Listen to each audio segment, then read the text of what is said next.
Hello, everyone online, and welcome to today's Tieturi webinar. Today, we have an exciting topic, Red Hat discovering the universal Kubernetes platform, Red Hat OpenShift. This webinar will introduce you to Red Hat OpenShift, the leading enterprise Kubernetes platform running applications in private and public clouds. Today, we will cover OpenShift architecture, some use cases for it, and about scaling and securing the platform. So plenty of OpenShift related things coming up. This webinar at the same time is the second of many to come from our Red Hat partnership, and we have multiple topics planned out for the future as well. So stay tuned, and of course, if there is a specific topic that you would like us to delve deeper into, feel free to contact us with your ideas, either through this webinar chat or by email. Today, our Red Hat expert here to talk about this topic is Erminio Casella. But just before I give the stage to him, I would like to remind that Tieturi is the official Red Hat training partner in Finland. So basically, any Red Hat training needs your organization has, we can help you find the right solutions and trainings. And also, if you have any questions that rise up during the webinar, you can ask them in the questions section in your GoToWebinar panel. We also have today our whole partner team from Red Hat side, so even more reasons to ask any of your questions and have experts help you. But now, without further ado, let's give the stage to Erminio Casella and get into today's topic. Welcome, Erminio.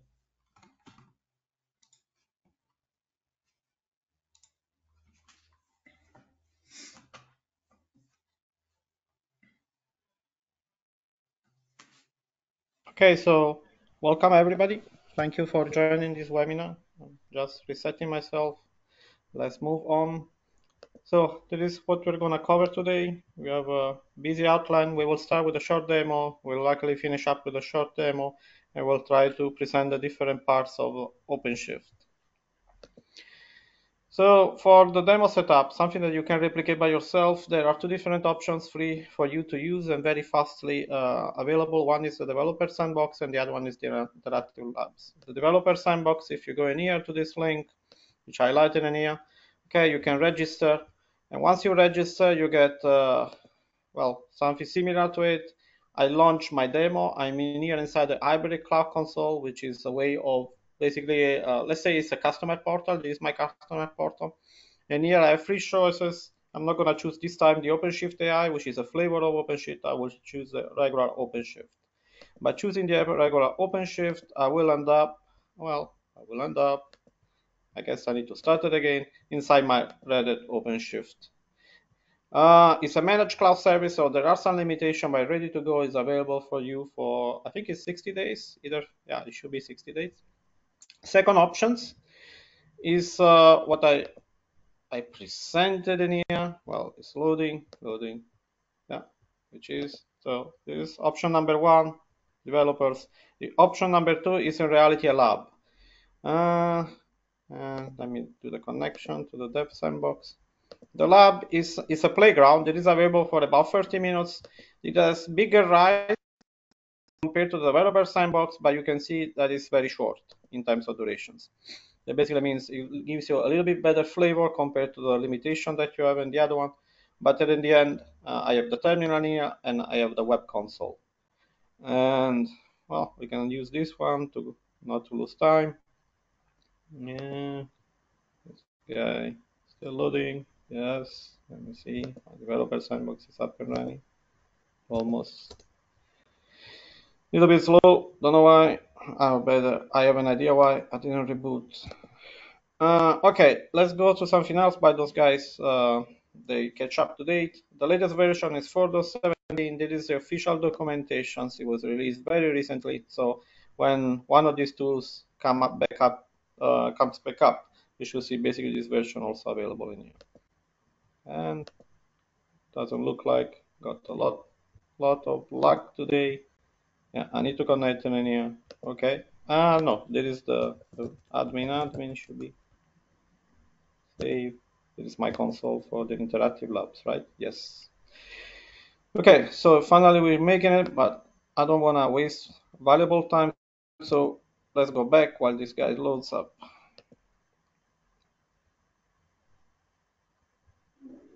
Okay, so what is the Universal Kubernetes Platform? Basically, what you have in here is something that you can run anywhere, anyhow.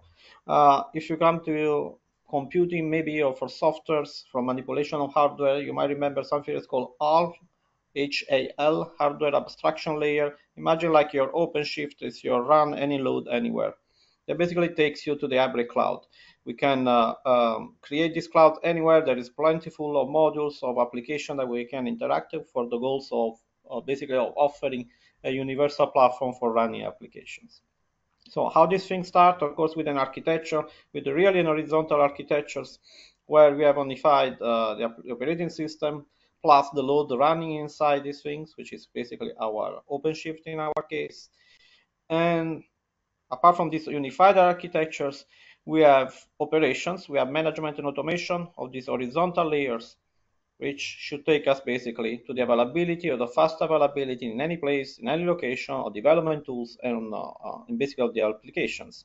When I say any place, well, basically means from the bare metal, from the classic, basically bare metal of your own data center to a classic virtualized version of your own data center to private cloud and public cloud mixed to each other and or to new location that, well, they are kind of the technology trends like IoT and edge. Okay, so very small and very diversified opportunities for running this solution. So we have a consistency across any infrastructure. We have this horizontal layer. We start building basically the application in many different ways. We also have different layer of offering. That basically you will see there is unmanaged and managed services. And on the side, we have key fundamental, basically, let's say vertical products, which represent either the insight, which is, well, it's really available, let's say, when you purchase the operating system, which is running inside OpenShift or running inside RHEL.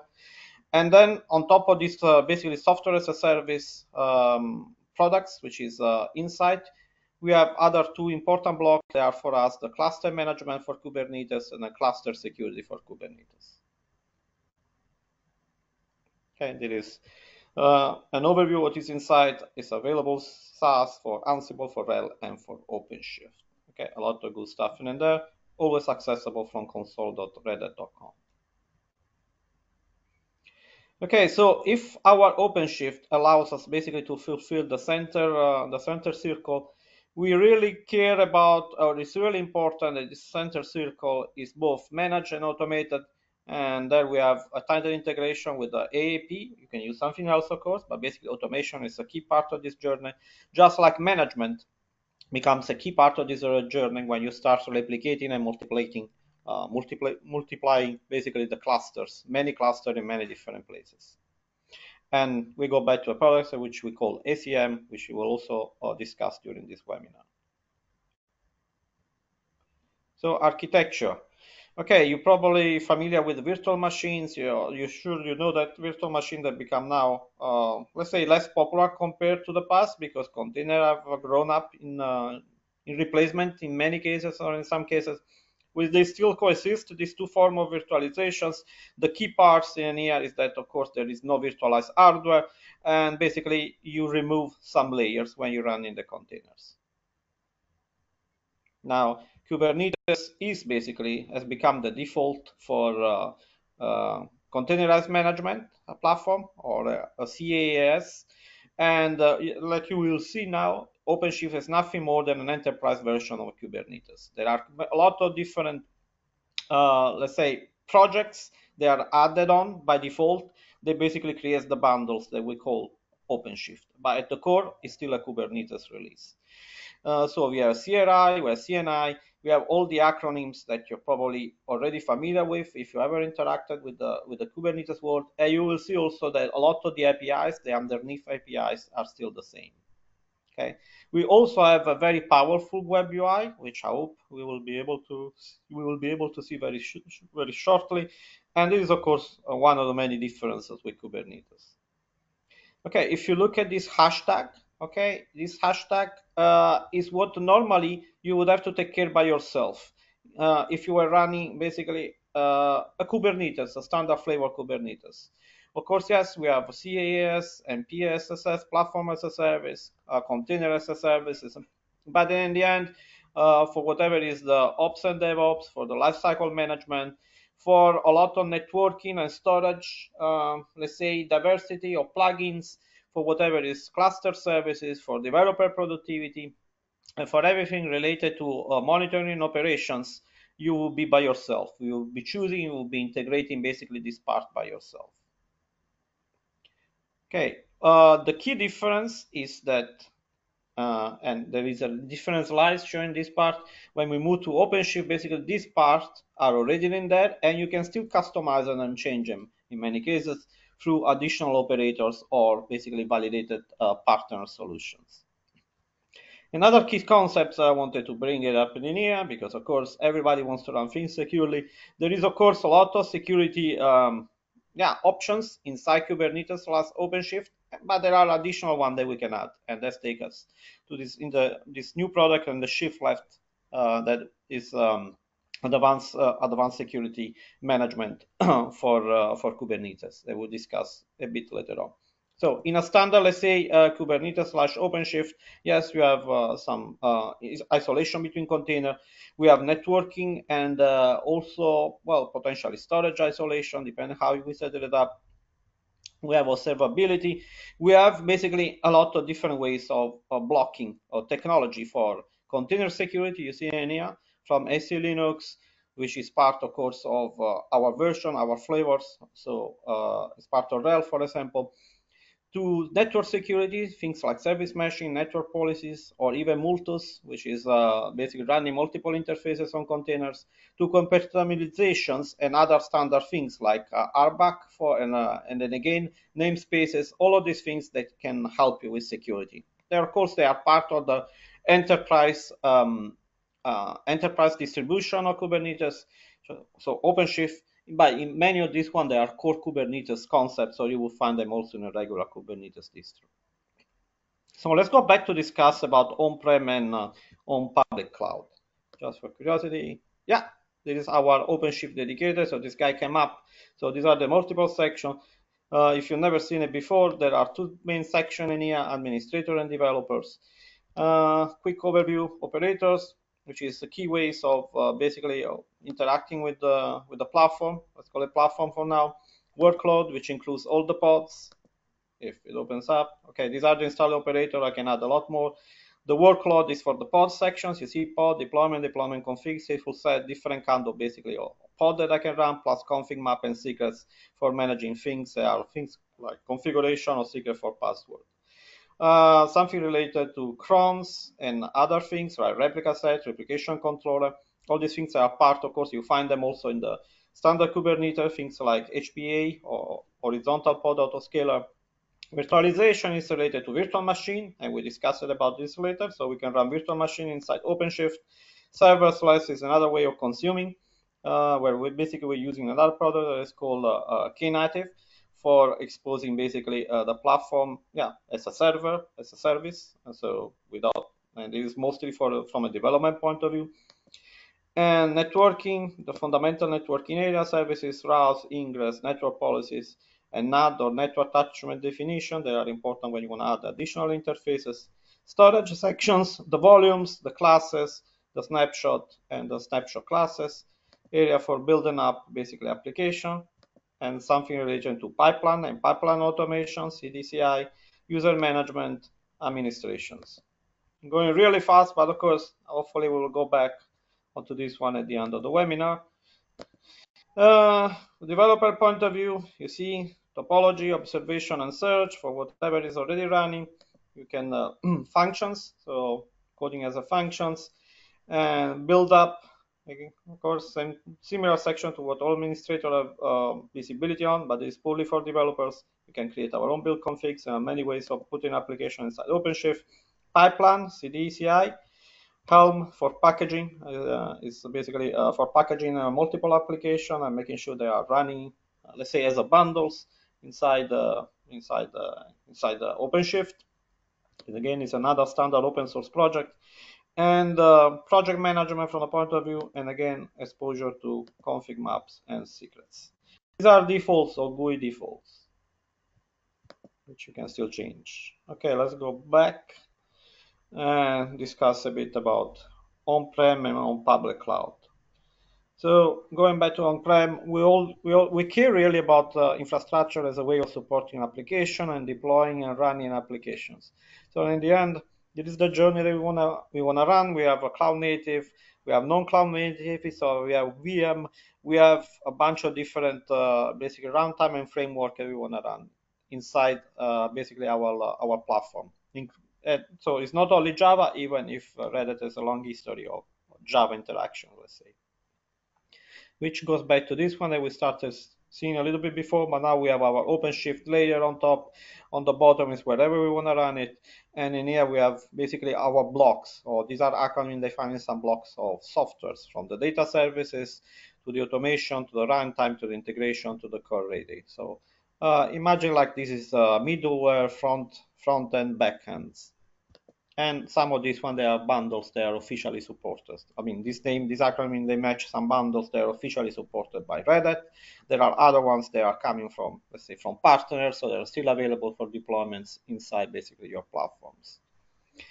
When we go inside the self-managed definition, self-managed means basically that you have full control and full responsibility for it. Self-managed can be many different things, can be running inside your own data center or can be running on a public cloud. For example, if I go to Azure, I can buy basically a self-managed Red Hat OpenShift in the Azure marketplace. I'm taking care of it, I'm paying for it, but basically I'm 100% responsible for it. So the choices for self-managed is absolutely horizontal. It's not only self-managing your own setup, it's self-managed also on all the major, let's say, cloud platform providers, from Amazon to Azure to Google, and even to something else that I don't mention in here. And these are just two examples of basically of taking you to the self-managed sections of everything that is available according to the current release. And we saw before the latest release is 4.17. Some example of the same things that I told you before. This is where I was before. It is the same for AWS Marketplace. It is for Google Marketplace. You go in there and basically you start running your cloud or your OpenShift on the public cloud. Now, running the platforms and moving towards, let's say, native applications or containerized applications has a lot of also implication in terms of people. We also address this part of the journey. What I'm trying to show you in here, there is not only technology. Yes, I care about technology. We are here to discuss technology. I have an infra background, for example. And yes, definitely, I have a lot of interest in the deep dive of technologies. But there is processes, there is application, there is people. We do all of this one from an infra point of view for a set for developers, for hosting application, for running application, for business reasons. And of course, we have people and processes, and in many cases, in this journey, they need to be adjusted. Some example, apart from quoting and understanding the portfolio and the option available, are basically, running or developing in a new way. There is something called open practice libraries. There is a collection of basically of practices. They take you inside the Mobius loop, and basically of tools of the modern ways of developing basically softwares, which is ideal basically for this kind of containerized world. So there is also a possibility of for example, rather we offer what is called innovation labs. Innovation lab is one way of how we support you in this journey or transformational journey inside let's say the IT company infrastructure for driving towards a new way of developing software and a new way basically of adjusting the processes in this fast to market and in non-waterfall way of developing application. They are running inside the platforms or in horizontal platforms. Now, I said that the self-manage is one option, because the alternative that you purchase a managed offering. We have two very popular offering of this managed solution, which are called Rosa and Arrow. Rosa is running basically on AWS, Arrow is on Amazon. But the idea is that basically you're buying these things on the right. Actually, this one where it says taxi and Uber. So when you buy a managed solution, really is you have some infrastructure, let's say interaction with whatever you're purchasing, but the greatest all all the main parts related from the OpenShift down of the running the application on a certain location, which is a public cloud, but also of interacting with the cluster, they are up to Red Hat or to a combo of Red Hat plus the host provider, the cloud provider where the solution is hosted. So it's a fully packaged basically offering where basically you're left over with just consuming the cloud and with a bit of interaction with the assigned SREs that is supporting your ROS or narrow journey. Again, you can imagine that the day one and day two, or the greatest majority of day one and day two operations, they are really uplifted from the customer. That's why it's not self-managed. It's managed by Red Hat in agreement with you, with your own collaborations, but you have a manager resource that is supporting you in your journey of adopting adopting and basically deploying application fast in the cluster setup you started creating. So instead of this block, all of this block representing an OpenShift, basically, an OpenShift bundle, you're taking care of a minimum part of this journey, which is really the upper layer. Let's imagine these last 3 rows on top of the OpenShift cloud services. Okay, so it's another way, and of course these are not alternative how you can access or how you can run your application in the cloud. You might decide even to have a mix between managed and unmanaged clusters, and you might unify them under the same portal/management tool. That is possible, of course. This goes back to the idea of hybrid cloud and flexibility on choosing what to deploy, how to deploy it, and where to deploy it. So if you want to have more details about Manage OpenShift ROSA, it's available as as another product, is an alternative, let's say, in the marketplace. There are basically these are the references from Amazon point of view, also in terms of purchasing and supporting and documentation and who is doing what is clearly stated in the.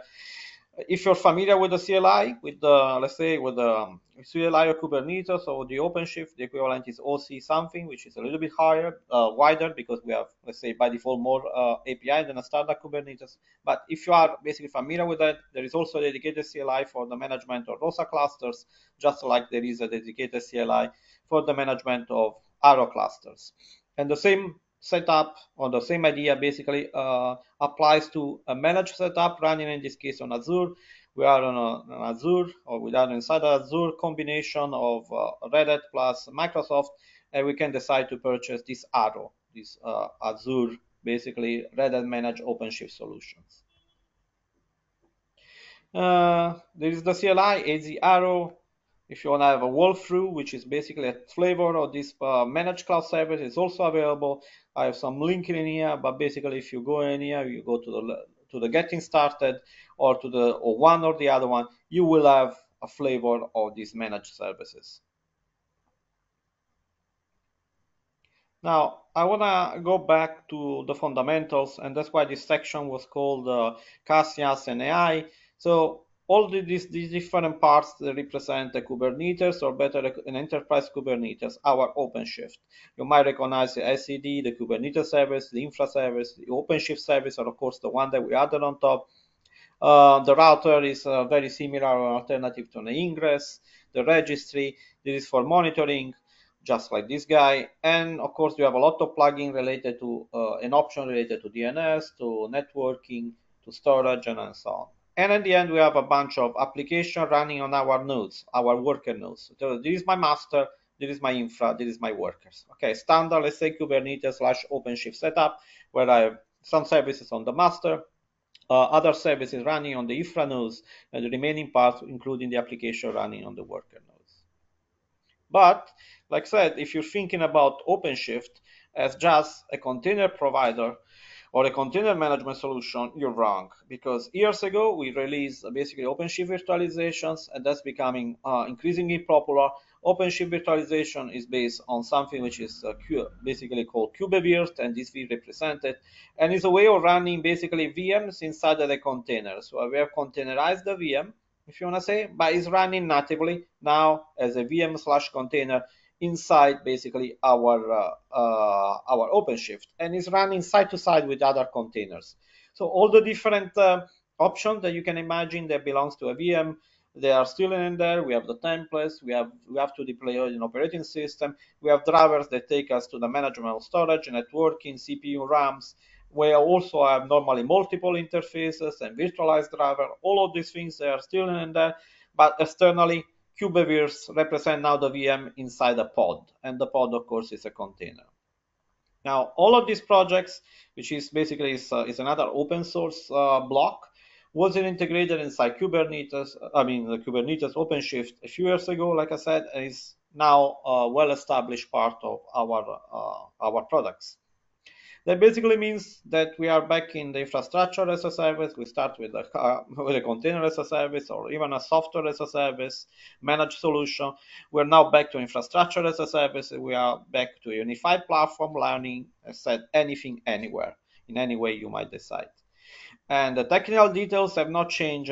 If you're coming from the infrastructure, if you're coming basically to virtualization, you're kind of accustomed to interact with some networking and storage layers and disaster recovery components. Well, they are still the same. They are still in there, but in a different framework. Okay. The bottom line is that if you are if you have a baby spun some kind of VM on Linux, we go up from QEMU to libvirt to the virtual launcher and everything else. As all of these standard, let's say, Linux way of virtualizing some loads, they are now contained in the pod. And the pod is a Kubernetes resources exposed via API, via additional API, basically inside your OpenShift block. So very cool products. And there is a view of what you end up with. There is a VM. There is definitely not a VM. They speak to each other and through, and they are hosted inside the same place. And don't think that it is available only also on-prem. You can do the same thing, so you can have virtualized machine inside inside basically your OpenShift deployment on bare metal hosted on AWS or Azure, so basically on cloud offerings. So you can even do it inside a ROSA deployment. So you have maximum flexibility on choosing whatever you prefer or mixing whatever you prefer. This is the power of what we call hybrid open hybrid cloud. Sorry. So it's open, it's hybrid. You choose, you are in control. Other spin that I want to give it to this, basically to something that's becoming increasingly popular, is AI. Well, we have a dedicated OpenShift AI, which is still application within an application. So you have your OpenShift deployment, you start using it for AI purposes. Well, we have an OpenShift AI self and an OpenShift AI cloud services. So same combination as before. If you go to the documentation, actually it's a little bit outdated because we are already running on a higher version, but we have self-managed AI and cloud services AI. What all this means is that basically we have this bunch of products. They are now deployable as a single operators, and this is for, let's say, for coordinate. This is this is for analyzing multiple framework for analyzing AL, ML, basically kind of data set. This is related to pipeline, just like these guys. So ML pipeline. This is related to the serving all the intelligent applications. And this guy is really related to the monitoring. Let's call it is a suite. Is a reality an MLOps suite, because well, we care about MLOps is the way of, or is the matching way of running and deploying fast AI application inside the platforms. But really this becomes an offering which has an upstream which is called Open Data Hub. So if you go to the Open Data Hub, it's the upstream of what we call OpenShift AI. And if I look in here, this guy now is just an additional block that I started deploying inside my OpenShift in the location that I decided to use it for. Of course, in some cases, I might have some hardware dependency. I want to take, for example, I want to use some GPUs, so I want to deploy maybe some new worker nodes having these GPUs, but the model is still horizontally applicable. And I still have my choices between the platforms and the cloud services or no cloud services that I'm going to consume. And everything else is still running on top. This specifically, actually, that you see in here, there are some products They are running on top of our OpenShift AI, but they are still AI driven. Okay, they have, for example, Intel OpenVINO or Pachyderm or Starbucks Galaxies. They are ISV managed or customer managed software for AI or AI applications, which basically means that in your choice, for example, of development sandbox, like you saw before, you can choose to have an OpenShift AI basically demo trial, and you will end up with something similar to this one. That is the GUI, or this is the latest GUI basically of OpenShift AI. And of course, there is a lot of also of explanation on our website about what you can do with basically with the MLOps MLI platform such as OpenShift. Now, all of this one looks good, but when we start scaling, we need something more powerful, of course. Let's take us to OpenShift management, and OpenShift management is a product we call ACM. ACM in reality can support a lot of different things, so you don't have to use it only for OpenShift. This goes back to flexibility and possibility and customer choices. So we can use it for managing other version, basically, as you can see, of Kubernetes deployed on public cloud. You can use it for our own OpenShift. You can use it for many different parts, okay? You can see also that it's, well, it takes care of both, or even of OCPs in bare metals and or on vSphere setup when it's running as a virtual machine inside a vSphere deployment. Okay, so what you want to do with the class, with the management offering is you want to basically centrally decide what to run and where to run in terms of application. You want to take control about your centrally control from the multiply deployed private and public cloud. You want to basically have some federations, and you want to quickly troubleshoot and quickly decide where, how, and according to which logic deploy your applications and how to troubleshoot it. So policy governance, risk and compliance are definitely important, but the policy is the paradigm for managing your application inside the hardware setup. The governance is related mostly to security and compliance. All of these things are available inside ACM or cluster management. Observability, so having a single pane for checking basically the status of your multiple clusters, using the same or similar basically open source project that we saw in a single setup, things like Grafana, and basically having a retention of the metrics and the collection of the logs that are being pulled towards ACM. Okay, as said, we are doing all of this one because we care about the application lifecycle management, and we want to easily create application, and we want to easily deploy them in multiple places according to some logic, to some policies that we define on the ACM. The way of interacting, of deploying with the application is still the same: Git, Helm, many different options for creating application, but the policy control, the visibility, the compliance is key to these products. Okay, this is a view of the creation of a new application in this ACM world. We have direct integration with GitHub, with Helms, with storage, of course. We can also integrate with Ansible in many ways before and after deploying the application. So maybe we want to change some things before we deploy the application, and we want to change it after in terms of infrastructure, for example, after we deploy the applications. We can also, of course, time our own deployments and decide where and how they will be run. And this is a very sophisticated, interesting product that runs on the top or on the side according to what you want to say of your own OpenShift deployment. Troubleshooting and deployment and governance, of course, they are key to this journey.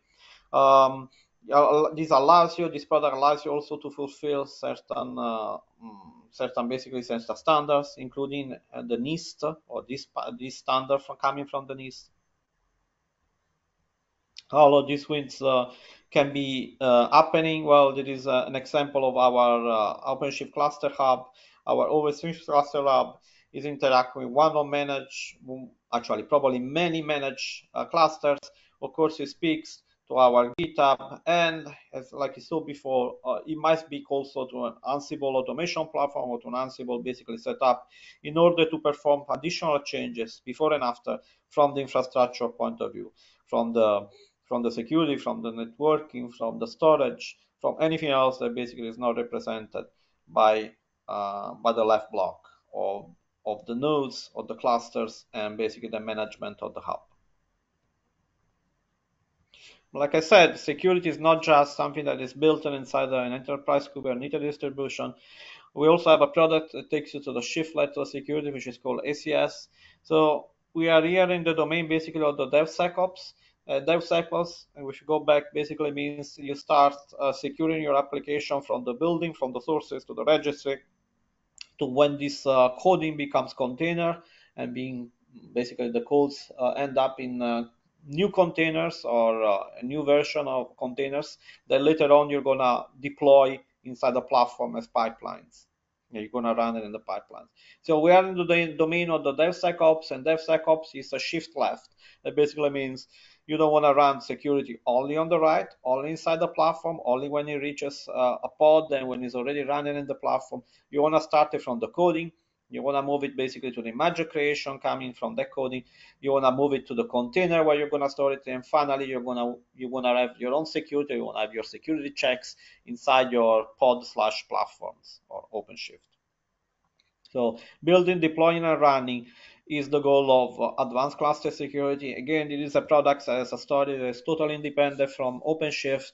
So it supports more than OpenShift, but in this case, we're looking inside the OpenShift world. Image scanning, registry, CI/CD tools, DevOps notification, SIEM, all of these things they are, they are good candidates basically for running basically this security end-to-end.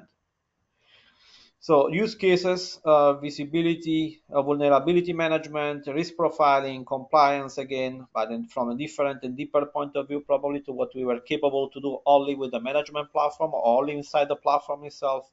Some kind of segmentation, so control also the network policy from the ACS point of view, and detection or response, or responding to threat, taking some actions are all available. So this product, and this is the icon of ACS, or the older action of ACS, when it was called Rockbox, basically.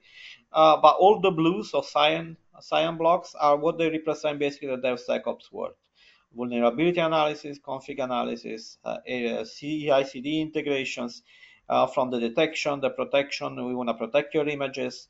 You want to profile your images. Of course, you want to also you want to protect them when they are in the registry and when they run inside your own platform or when they end up being deployed in the platform, and you want to respond. So you want to basically detect threats, and you want to create some incident reports or some automation in there, and you want to create maybe automatically a ticket to notify somebody. But of course, you want to run different kind of analysis in the runtime. That basically means behavioral analysis, static analysis, or dynamic analysis. And all of these one might end up also in some kind of network policies adjustment, for example, for blocking some traffic going to some unsafe load. This is the architectural views. These are the components that we're adding. Basically, we have collector, we have sensor, we have the mission controller, we have our central cluster ACS point of view, but we are securing basically end-to-end our pipeline from production to operation. This kind of an operation point of view is again when it's already inside our enterprise Kubernetes, inside our container platform solution. But like we saw, we don't start in an EA, we kind of end up in an EA. We want to start instead from the coding part. Okay, and this again sticking to the architectural component, kind of a deep dive on what they are and what they do, the different sensor, the collectors, the scanner database, and the mission controller is kind of the brain in deciding if something is secure or not, and it can run or not inside our own setup, inside our Kubernetes OpenShift setup. Okay, two examples. In here, we're doing static analysis on basically on the language. And you can see in here we're running an npm audits, and we want to have a report. So we're seeing the reports actually of the scanning, static code analysis. And in here instead we're doing vulnerability scanning, so a CVS scanning of a container. And it is, but this scanning is related to the configuration. So there is something wrong basically on how it has been configured, or how it's going to be configured when it's running inside the platforms. Okay, cool. I know we had a lot of information about these things, but let's go back for a moment to the learning path.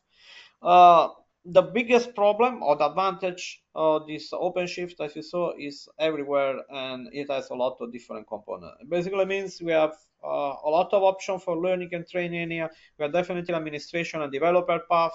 Not surprising, right? I show you from the beginning. We have the two different point of views of this guy, developers and administrators. My section is part, so I hope I will start it. But basically, yeah, from different point of view, you wanna run your application, you wanna code and push your application inside the platform or platform virtualizations solution, so our OpenShift, or you wanna basically administer.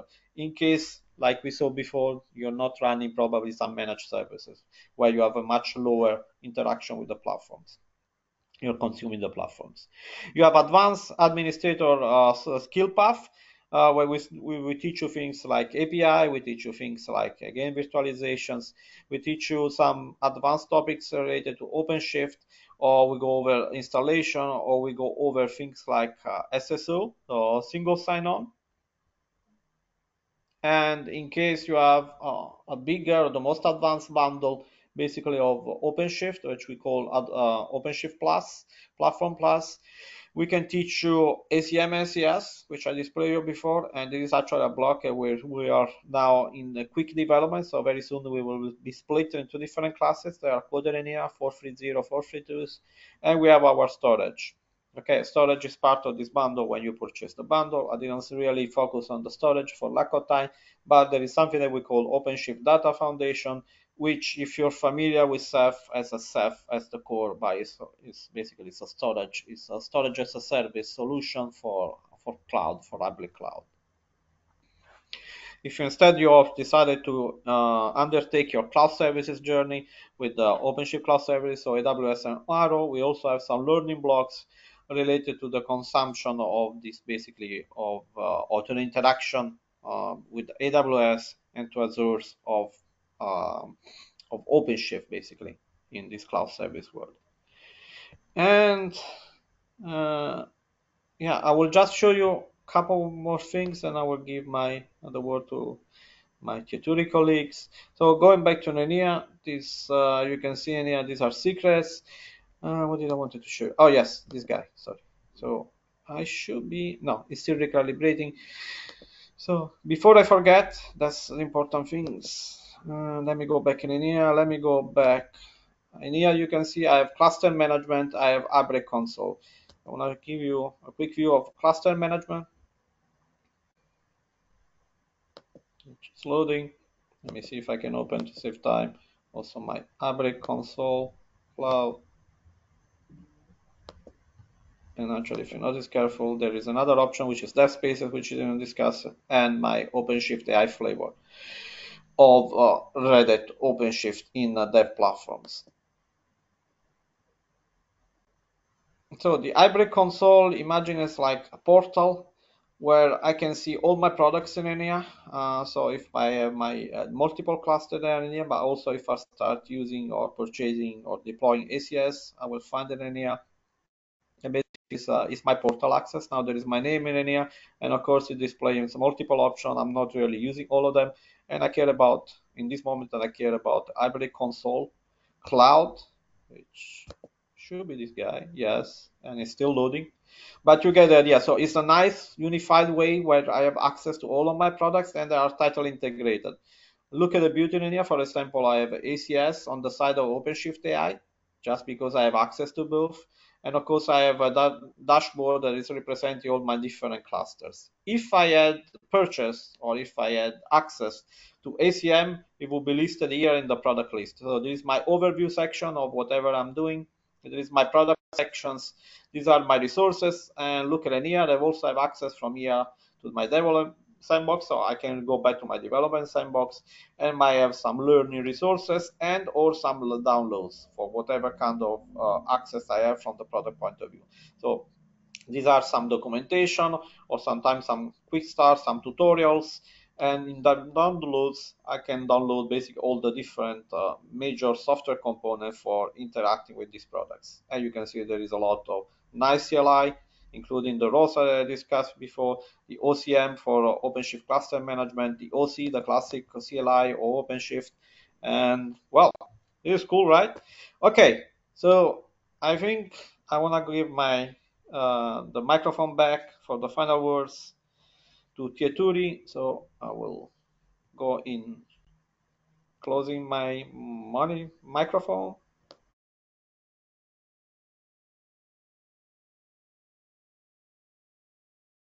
Hi, Herminio, and thank you. Oh, although we have some voice difficulties, everything seems to go pretty well. And thank you everybody for participating. As Herminio just showed, the skills path for the Red Hat trainings requires a little bit of thinking, but whatever your needs might be regards to uh, Red Hat trainings, Tieturi is the official partner here. So whatever it is that you have in mind, please contact us in order to uh, find what you're looking for. And Tieturi of course offers classroom trainings, on-site trainings, virtual trainings, self-paced trainings, everything that you can get from Red Hat.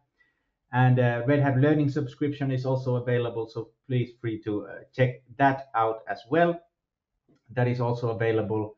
So please contact Tieturi sales teams whether you need any assistance with that, as we have all the connections to all the right people at Red Hat in order to give you the best presentations on whatever it is that you're looking to do with Red Hat. We also offer, if you contact our sales, we also offer self-assessments, so you can figure out which level you are at, what level your skills are at, what courses would you need in order to improve your Red Hat skills as well. So feel free to check that out as well. If you have any questions, now is still a good time to give those. Thank you, Herminio. But doesn't seem that there are any questions here. So thank you, everybody, and hope to see you again next time as well.